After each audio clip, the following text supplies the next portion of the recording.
কোনো ব্যক্তি বা বস্তুর প্রতি বদনজর লাগলে সোনার উপর পানি দিয়ে ধৌত করলে নাকি বদনজর কেটে যায়। এ সম্পর্কে ইসলাম কি বলে? প্রিয় বোন আমার, প্রথম কথা হলো যে বদনজরের বিষয়ে ইসলাম শরিয়ার দৃষ্টিভঙ্গি কি, এ সম্পর্কে আমরা সহিহ মুসলিম একটি হাদিসে দেখতে পাই। নবী সাল্লাল্লাহু আলাইহি ওয়াসাল্লাম বলেছেন, আল আইনু হাক্কুন, অর্থাৎ কোনো সৃষ্টি, কোনো কিছু বা কোনো মানুষকে দেখে কেউ খুব বেশি অভিভূত হয়ে আগ্রাসী দৃষ্টিতে দেখলে বা রাক্ষসে ভাব নিয়ে দেখলে বা হিংসাত্মক দৃষ্টি থেকে দেখলে এটাকে বদনজর বলা হয়। এই বদনজরের প্রভাবে বা এই ধরনের দৃষ্টির প্রভাবে ওই ব্যক্তি বা বস্তু ক্ষতিগ্রস্ত হতে পারেন। ইসলাম শরীয়ত সেটি বিশ্বাস করে এবং এর বাস্তবতা রয়েছে। এই বদনজর যদি কোনো ব্যক্তি বা বস্তুর প্রতি কারোর হয়, তাহলে সেক্ষেত্রে আমাদের করণীয় কি? এখনো গ্রামাঞ্চলে অনেকের মধ্যে এই ধারণা বদ্ধমূল রয়েছে যে স্বর্ণ বা রূপা ধুয়ে সে পানি কোনো ব্যক্তির উপরে বদনজর লাগলে বা কোনো বস্তুর উপরে কারো বদনজর লাগলে সেটা ধুয়ে ফেললে বা সেখানে এই পানি প্রয়োগ করলে বদনজর কেটে যায়, বদনজরের ক্ষতি আর হয় না। আবার অনেকে মনে করেন কোনো ক্ষেতে ফসল হয়েছে, খুব ভালো ফসল হয়েছে, মানুষের বদনজর লেগে সেটা ক্ষতি হতে পারে, সেই জায়গা থেকে তারা অনেক সময় দেখা যায় যে মাটির পাতিলের উপরে কালি মেখে সেটাকে লাগিয়ে দেন এবং মনে করেন তার ফলে বদনজর থেকে এই ফসলগুলো রক্ষা পায়। আসলে সেখানে অনেকে মনে করেন যে মাটির পাতিলের উপর যখন কালি মেখে দেওয়া হবে তখন এই কালো কুৎসিত জিনিসটা দেখে ওই ফসলের সৌন্দর্যের প্রতি যে অভিভূত হওয়া সেটি মানুষের থাকবে না এবং বদনজর লাগবে না। এই দৃষ্টিভঙ্গি থেকে এটা অনেকে করে। আবার অনেকে বিভিন্ন পশুর, যেমন গরুর হাড়, গোড়, চোয়ালের হাড় ইত্যাদি এগুলো ঝুলিয়ে রাখেন ফসলের ক্ষেতে বা বিভিন্ন জায়গায়, মনে করেন যেগুলোর মাধ্যমে বদনজর থেকে রক্ষা পায়। মূলত এই ধারণাগুলো সম্পূর্ণ ভ্রান্ত। এগুলো ইসলামী কোনো বিশ্বাসের সাথে সঙ্গতিপূর্ণ নয়, বরং এর কোনোটি আমাদেরকে শিরকে আসগারের দিকে নিয়ে যেতে পারে। যার কারণে এই সমস্ত বিশ্বাস থেকে আমাদের সরে আসতে হবে। স্বর্ণের উপর পানি ধুয়ে আপনার যার বদনজর হয়েছে, যার প্রতি বা যে বস্তুর প্রতি, সেটিতে ধৌত করার মাধ্যমে কোনো উপকারিতা হাসিল হবে বলে কোরআন আমাদেরকে বলা হয়নি। তবে বদনজরের বিষয়টি যেহেতু সত্য এবং এটি ঘটে থাকে আমাদের সমাজে, বিশেষ করে ছোট শিশুদের মধ্যে হয়ে থাকে, দেখা গেল যে অনেক বেশি মাশাআল্লাহ সে খেতে পারে, কোনো মানুষ তাকে যখন দেখে রাক্ষসী ভাব নিয়ে, দেখা যায় তার খাওয়া বন্ধ হয়ে যায়, আর এরকম নানা রকমের সমস্যা হতে পারে। তো এরকম বদনজর হলে ইসলামী শরিয়ার দৃষ্টিকোণ থেকে দুইভাবে আমরা ট্রিটমেন্ট করব। প্রথমত, যদি কোনো ব্যক্তির বদনজর লেগেছে বলে আমরা ধারণা করি বা নিশ্চিত হই, তাহলে সেই ক্ষেত্রে সেই ব্যক্তির শরীর ধোয়া পানি, যেমন তার হাত ধুয়ে পানি দিল, হাত মুখ ধুয়ে পানি দিল, বা পানিতে পড়ে ফু দিল, এরকম তার শরীর নিঃসৃত পানি বা ধোয়া পানি, এইটুকু তার কাছ থেকে কালেকশন করে যে ব্যক্তি বা বস্তুর উপরে বদনজর লেগেছে বলে মনে হয় তার উপরে যদি প্রয়োগ করা হয়, অর্থাৎ তার হাত মুখ ধুয়ে ফেলা হয় বা তার উপরে ঢেলে দেওয়া হয় বা ওই পানি দিয়ে গোসল করে নেয় সে, তাহলে সেক্ষেত্রে বদনজরের সমস্যা থেকে আলহামদুলিল্লাহ নিষ্কৃতি পাওয়া যাবে। এবং এ বিষয়ে সহিহ মুসলিমের একটি হাদিস রয়েছে, নবী সাল্লাল্লাহু আলাইহি ওয়াসাল্লাম ইরশাদ করেছেন, ওয়া ইযা ইসতুগসিলতুম ফাগসিলু, তোমাদের কারোর বদনজর লেগেছে, এই আশঙ্কা থেকে তোমাদের কাছে যদি কেউ পানি পড়া চায় বা তোমাদের শরীর ধুয়ে পানি দিতে বলে বদনজর দূর করবার জন্য, তাহলে তোমরা মনে কষ্ট নিও না, মাইন্ড করো না এবং দিও, যাতে করে তার উপকার হয়।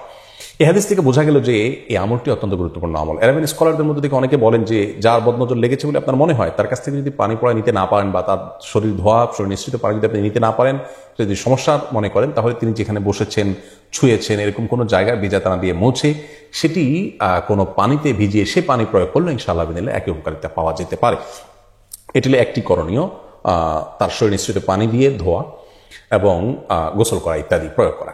দ্বিতীয়ত হলো বিশেষ কিছু দোয়া এবং কোরআন কারীমের আয়াত পাঠ করা। তোমাদের থেকে সর্বাগ্রে যেটি চলে আসে তা হলো সূরা ফালাক, সূরা নাস, কুল আযু বিরাব্বিল ফালাক এবং কুল আযু বিরাব্বিন নাস। নাসাই বর্ণনায় আসছে যে নবী সাল্লাল্লাহু আলাইহি ওয়াসাল্লাম এক সময় অনেক দোয়া, দুরূদ ইত্যাদির মাধ্যমে বদনজর থেকে বাঁচার জন্য আল্লাহর কাছে প্রার্থনা করতেন। এই দুটি সূরা নাজিল হওয়ার পর তিনি নিয়মিত বদনজর থেকে কারণ নজর লেগেছে এমনটি মনে হলে এই দুটি সূরা তিনি পাঠ করতেন। এগুলো আমরা বিভিন্ন পাঠ করতে পারি। ধরুন কোনো পানিতে সূরা ফালাক, সূরা নাস পড়ে আপনি ফু দিয়ে সেটি যার পুরো বদনজর হলো তার গায়ে বা সেই বস্তু আপনি ধুয়ে ফেলুন, অথবা পড়ে ডাইরেক্ট সরাসরি ফু দিন। এভাবে বিভিন্নভাবে আপনি এটা পড়তে পারেন বা এমনি পড়তে পারেন। তাহলে সূরা ফালাক, নাস পড়বো আমরা। সহিহ মুসলিমের একটা হাদিসে বর্ণিত হয়েছে যে জিবরিল আলাইহিস সালাম একবার এসে নবী সাল্লাল্লাহু আলাইহি ওয়াসাল্লাম অসুস্থ ছিলেন তাকে তখন একটি দোয়ার মাধ্যমে তিনি সাহায্য করেছেন, একটা দোয়া পড়েছেন তার জন্য। আর সে দোয়ার মধ্যে বদনজর থেকে মুক্তি লাভের প্রার্থনার কথাটি এসেছে। দোয়াটি হলো বিসমিল্লাহি আরকিক মিন কুল্লি শাইইন ইউযিক মিন শাররি কুল্লি নাফসিন আও আইনিন হাসিদিন আল্লাহু ইয়াশফিক বিসমিল্লাহুম্মা আরকিক। আমি দোয়াটির অর্থ বলছি এবং আবারও দোয়াটি বলছি, বিসমিল্লাহি আরকিক অর্থাৎ আল্লাহর নামে আমি আপনাকে চিকিৎসা করছি, আপনার ট্রিটমেন্ট করছি, আপনাকে ঝাড়ফুঁক করছি আল্লাহর নামে। মিন কুল্লি শাইইন ইউযিক, প্রত্যেক ওই বস্তু থেকে আমি আপনার ট্রিটমেন্ট করছি এবং ঝাড়ফুঁক করছি যে বস্তু আপনাকে কষ্ট দিচ্ছে। সেটা যে কোনো রোগ হতে পারে, সেটা থেকে আমি আপনাকে আল্লাহর আশ্রয় প্রার্থনা করছি আপনার জন্য এবং আপনাকে ঝাড়ফুঁক করছি। এবং কোনো ব্যক্তি বা কোনো ব্যক্তির দৃষ্টি, হিংসাত্মক দৃষ্টিতে আপনি যদি ক্ষতিগ্রস্ত হয়ে থাকেন, সেই ক্ষতি থেকে বাঁচার জন্য আমি ঝাড়ফুঁক করছি। আল্লাহ তাআলা আপনাকে সুস্থ দান করুন এবং আল্লাহর নামে আমি ঝাড়ফুঁক করছি। আবারও বলছি, বিসমিল্লাহি আরকিক মিন কুল্লি শাইইন ইউযিক মিন শাররি কুল্লি নাফসিন আও আইনিন হাসিদিন আল্লাহু ইশফিক বিসমিল্লাহি আরকিক। এ হলো মোটামুটি পুরা দোয়া। এছাড়া আরো একটি দোয়া আছে, প্রিয় নবী সাল্লাল্লাহু আলাইহি সাল্লাম তার নাতি হাসান হোসেন রাদিয়াল্লাহু তাআলা আনহুর জন্য দোয়া পাঠ করেছেন। এখানেও বদনজর থেকে বাঁচার কথা বলা আছে এবং বাঁচার জন্য আল্লাহর কাছে আশ্রয় চাওয়ার কথা বলা আছে। নবীজি সাল্লাল্লাহু আলাইহি সাল্লাম বলেছেন, এই দোয়ার মাধ্যমে ইসমাইল এবং ইসহাক আলাইহিস সালামকে তাদের বাবা ইব্রাহিম আলাইহিস সালাম এই দোয়ার মাধ্যমে তাদেরকে বদনজর থেকে বাঁচার জন্য, শয়তানের স্পর্শ থেকে বাঁচার জন্য দোয়া করেছেন। আমরাও এই দোয়াটা পড়ে ফু দিতে পারি বা এমনি পড়তে পারি, তাহলে ইনশাআল্লাহ বদনজর থেকে আমরা বেঁচে থাকবো। দোয়াটি হলো আউযু বিকালিমাতিল্লাহি তাম্মা ওয়া মিন শাররি কুল্লি শাইতানিন ওয়াহাম্মা ওয়া মিন কুল্লি আইনিন লাম্মা। আবারও বলছি, আউযু বিকালিমাতিল্লাহি তাম্মা, অর্থাৎ আল্লাহর পূর্ণাঙ্গ কালিমাসমূহের মাধ্যমে আমি আশ্রয় প্রার্থনা করছি আল্লাহর কাছে মিন শাররি কুল্লি শাইতানিন ওয়াহাম্মা, প্রত্যেক দুষ্ট শয়তান থেকে এবং বিষাক্ত প্রাণীর ক্ষতি থেকে, ওয়া মিন কুল্লি আইনিন লাম্মা, এবং সে সমস্ত দৃষ্টি থেকে যে দৃষ্টি মানুষের ক্ষতি করতে পারে, অর্থাৎ বদনজর যেটাকে আমরা বলছি।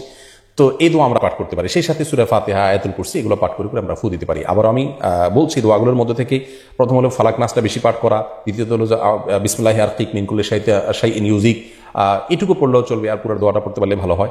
এরপর আউযু বিকালিমাতিল্লাহি তাম্মা ওয়া মিন শাররি কুল্লি শাইতানিন ওয়াহাম্মা ওয়া মিন কুল্লি আইনিন লাম্মা, এটিও আমরা পাঠ করতে পারি। বিসমিল্লাহিল্লাযী লা ইয়াদুররু মা ইসমিহি শাইউন ফিল আরদি ওয়া ফিস সামাই ওয়াস-সামিউল আলীম, এই দোয়াটি সকাল সন্ধ্যা 3 বার পাঠ করলে আল্লাহ তাআলা সবকিছুর ক্ষতি থেকে, বদনজরের ক্ষতি থেকে বাঁচাবেন।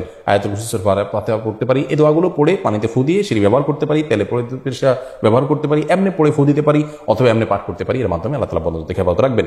আর কোনো বস্তু দেখে আমরা যদি অভিভূত হয়ে পড়ি যাতে আমাদের বদনজর না লাগে, সেক্ষেত্রে আমাদের বলা উচিত মাশাআল্লাহ, সুবহানাল্লাহ অথবা আলহামদুলিল্লাহ। আল্লাহর দিকে সেটার কর্তৃত্বের সম্বন্ধ করলে ইনশাআল্লাহ বিদিনিল্লাহ সেটি কোনো প্রকার ক্ষয়ক্ষতি থেকে রক্ষা পাবে এবং বিভিন্ন হাদিস থেকে এটি বোঝা যায়। এই জন্য কোনো বস্তু দেখে কারোর বদনজর লাগতে পারে এরকম মনে হলে সেখানে যদি মাশাআল্লাহ লিখে দেওয়া যায়, যাতে মানুষ দেখে সেটা পড়ে, তাহলে ইনশাআল্লাহ বদনজর থেকে রক্ষা পাওয়া যাবে। তবে বদনজর থেকে নিষ্কৃতির জন্য যে সমস্ত কুসংস্কারের জন্য বিশ্বাস রয়েছে, ভুল ধারণা রয়েছে, সেগুলো থেকে আমাদের সরে আসতে হবে, যেমন সোনার উপর পানি দিয়ে ধৌত করা ইত্যাদি, এগুলো কোনো অবস্থাতেই করা যাবে না। প্রসঙ্গত একটি সংশয় নিরসন করতে চাই, আর তা হলো অনেকে হয়তো বলবেন যে বাজারে যে সমস্ত খোলা খাবার থাকে, অথবা অনেক সময় দেখি আমরা সোশ্যাল মিডিয়াতে ছোট ছোট ফুটফুটে বাচ্চাদের ছবি শেয়ার করা হয়, তো এগুলোর মাধ্যমে কি বদনজর লাগে না? আমরা তো সেখানে বদনজর লেগে কোনো ক্ষতি হতে দেখি না। এর উত্তরে আমরা ছোট্ট করে দুটি কথা বলতে চাই। প্রথম কথা হলো যে রাসূল আকরাম সাল্লাল্লাহু আলাইহি ওয়াসাল্লামের হাদিস মহাসত্য। বিজ্ঞান সবকিছুকে সবসময় আবিষ্কার করতে পারে না। রাসূল আকরাম সাল্লাল্লাহু আলাইহি ওয়াসাল্লামের বহু কথা এবং নির্দেশনার বাস্তবতা অনেক পরে এসে বিজ্ঞান প্রমাণ করেছে এবং যথার্থতা এবং উপযুক্ততা সাব্যস্ত করেছে। অতএব নবী আলাইহিস সালাম থেকে বিশুদ্ধভাবে প্রমাণিত বিষয়, সেটি যে সত্য বরং মহাসত্য, সেটিকে সন্দেহ করবার কোনো সুযোগ নেই। আর এই জাতীয় ওপেন প্ল্যাটফর্মের ক্ষতিটা অনেক সময় ক্যালকুলেট করা যায় না। ধরুন বাজারে খাবার খেয়ে কত মানুষের পেট নষ্ট হচ্ছে বা অসুস্থ হচ্ছেন, বা সেটার অন্য অনেক ধরনের এফেক্ট হচ্ছে, সেটা হয়তো আমাদের কাছে হিসেব নেই, কিন্তু হয়, এতে কোনো সন্দেহ নেই। আর তাছাড়া এই জাতীয় বদনজরগুলো ব্যক্তি টু ব্যক্তিতে যেভাবে প্রভাব পড়ে, বা সেই প্রভাবটা যতটা আমাদের কাছে প্রকট বা দৃশ্যমান হয়, এই জাতীয় ওপেন প্ল্যাটফর্মের ক্ষতিগুলো সেভাবে দৃশ্যমান হয় না। কিন্তু নবী সাল্লাল্লাহু আলাইহি ওয়াসাল্লামের যে হাদিস আল আইনু হাক্কুন সহিহ মুসলিমে বর্ণিত হয়েছে, সেটি মহাসত্য, সেটাকে সন্দেহ করবার কোনো সুযোগ নেই। আল্লাহ তাআলা সব ধরনের ক্ষয়ক্ষতি থেকে আমাদেরকে হেফাজত রাখুন এবং সুন্নাহসম্মত উপায়ে সমস্ত সমস্যার সমাধানের পথ যেন আমরা খুঁজে পাই, সে তৌফিক দান করুন।